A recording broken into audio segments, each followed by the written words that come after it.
Dwar dan ħadna reazzjoni tal-Ministru tal-Finanzi Edward Cicluna li waħħal fl-NSO. Jiena nixtieq li l-NSO jidħlu fiha bis-serjetà.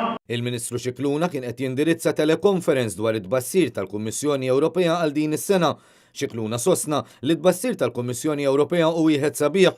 Iżda meta mistoqsi għaliex il-Kummissjoni stess qed tbassar li r-rata ta' tkabbir tal-impjiegi f'Malta se tonqos għal din is-sena, Edward Cicluna sempliċement qal li tbassir ma jistax jikber dejjem bl-istess rata.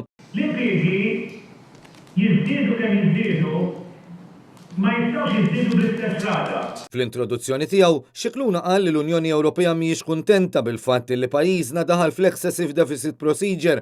Madankollu mistoqsi meta l-Gvern qed jippjana li pajjiżna joħroġ minn din il-proċedura, il-Ministru tal-Finanzi ma kienx jaf iwieġeb. Dana għandna għalfejn għal xiex neħelsu jew niġru l-barra jekk taqna sentejn. Din is-sena ħanibqgħu taħt l-IDP u xe?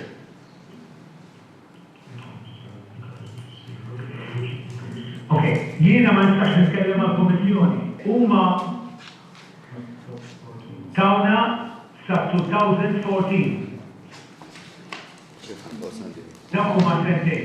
Simon Kassar għal Net News mill-Ministeru tal-Finanzi.